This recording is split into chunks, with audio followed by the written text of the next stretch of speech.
Lesson 4.2, Day 1, Solving Quadratic Equations by Graphing. So actually we're going to do Day 1 and Day 2 together, but in the notes we're going to just cover Day 1, and then Day 2 we'll get to in class of the using of the calculator. All right, so let's start off with some factoring. This is the splitting the middle factoring method when a is not 1. So notice we do have a number in front here. A is 2, B is 3, and C is -5. So we multiply the A and the C, or the 2 and the -5, and we want to come up with those factors of -10 when we multiply those two. So first times last. So what are those factors of -10 that would add to get 3? So we think about that for a second. 10, well, 5 and 2, the factors that we multiplied together. So 5 and 2, and we would have to have it be a -2, right, for it to add up to get 3. So what we're going to do is we're splitting the middle. So instead of keeping it 3, we're going to use these two factors that we came up with. So we're going to look at the beginning and the end.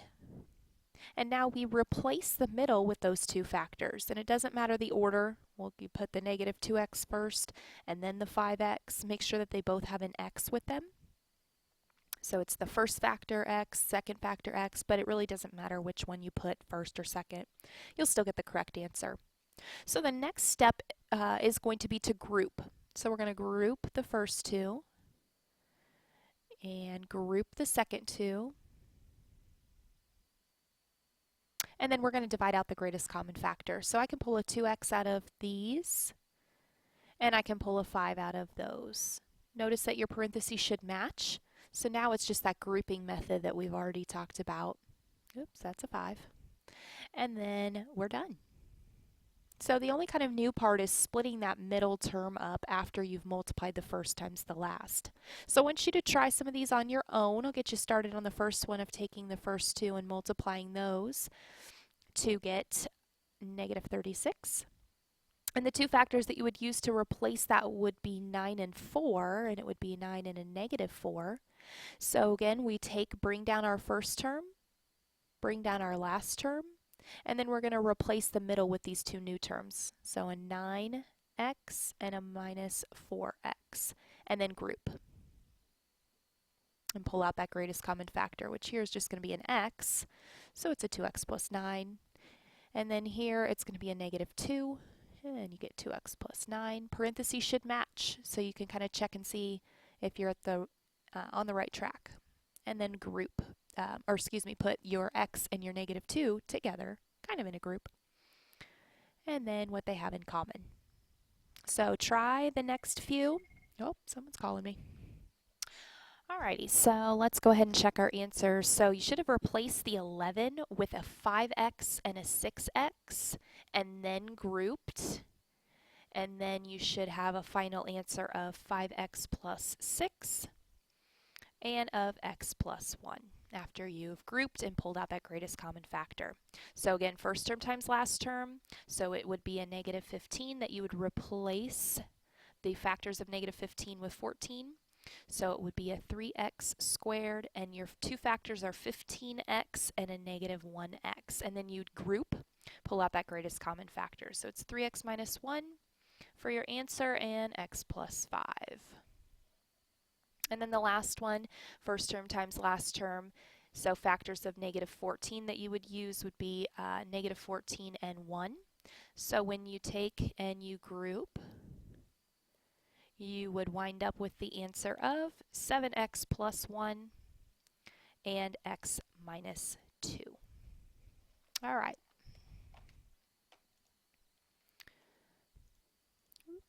All right. Let's go ahead and look at some definitions. Quadratic equation, so we have something that's x squared at least, might have a little bit more to it, but it equaling 0, so that it is an equation, because an equation, think of equal, has to have an equal sign. All right, standard form, we have seen this before where it's in x squared, then x, then no x. And then we have a root, which is a solution, or roots, which are solutions to a quadratic equation. And zero is a method for finding the roots. So we find these zeros, these factors, to get our actual solutions. So let's go ahead and take a look at example 1 here, 2 real solutions. So we're going to just graph this like we did before in day 1. So using negative b over 2a, and we wind up with negative 3. So we put negative 3 in there in the middle. It's negative 2, negative 1, negative 4, negative 5, and then we're actually going to plug those values in and then simplify. So we'll just plug it in on that first one, and we get an output of 3. Then we plug in negative 2 squared is 4, plus negative 12 plus 8 is 0. Plug in negative 3, get 9 minus 18 plus 8, and we get negative 1. Plug in negative 4, and you get 0, and then plug in negative 5, and you get 3. So we plot these points, negative 1, 3, negative 2, 0, negative 3, negative 1, negative 4, 0, and negative 5, 3. All right, so what that looks like is negative 2, 0, negative 4, 0, negative 3, negative 1, and then negative 1, 3, and 3. All right, sorry for that little interruption. All kinds of interruptions. All right, and my sort of view. Okay, so what we're going to do is look for the solutions. So the solutions here are where it's touching, make them red, and where they are the zeros. So there's my two solutions, the two red, and that would be x equaling negative 4 and x equaling negative 2.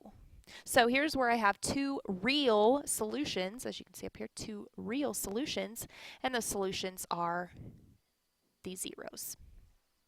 All right, so here's an example kind of the different types. We just had two real solutions, very similar to the one above. We have one solution here, and we have no solution. It's not touching that x-axis. So let's take a look when we have one real solution, just like up here, that first graph. So we're going to go ahead and graph this. So first step, get it equal to 0. We can't do anything when not everything's on that same side. So it's x squared minus 4x plus 4 equaling 0. All right, so now let's create that kind of table of values that we had before. So negative b over 2a. So negative and negative makes positive. 4 divided by 2 is 2, so that's going to be my middle one. And then negative 1 and actually 1 and 3, we'll just do 3 points, and we can draw the rest of our U shape because we're pretty good at, hopefully now, graphing those. So plug it in. We have 1 squared minus 4 times 1 plus 4. We would wind up with 1. Plug in 2. And we would wind up with 0. And plug in 3. And we would solve to get 1. So here we are at 2, 0. Here we are at 1, 1. Here we are at 3, 1. So that's the first part. And then remember, if we go over 1, up 1, we then go from our vertex over 2 and up 4. So we can just continue that over 2, up 4. And now I've got my U shape. Oops. It's kind of hard to do with this pen. Oh, there we go. Ish. So the only solution point that we have is right here at 2. So that's our only solution where it's touching that x-axis. So x is 2 is our only solution. All right, let's take a look if we have no real solution. So use a quadratic equation to find two numbers with a sum of 4 and a product of 5. So to write that, the sum always goes in the middle. So two numbers, multiply to get 5, add to get 4. well, hopefully you can already think of the fact that 5 is prime, so it's just 5 and 1. And then in order to add, to get 4, one of them would have to be negative. All right, so we have x squared plus, so we want it to add up to 4, and we want it to multiply to get 5. So, oops, that's actually our function there. There we go. Okay, so let's go ahead and graph this just like we've done above. You can create your table to use negative b over 2a, and we get negative 2. And then you could always plug it back in to find your vertex and go from there. Many ways we've done it now. Let's stick with our table for now. So we're going to plug in negative 2 and negative 1 and negative 3. And we would wind up with 2, 1, and 2. So we would graph it at negative 2, 2. We'd graph it at negative 1, 2, oops, negative 2, 1. There we go.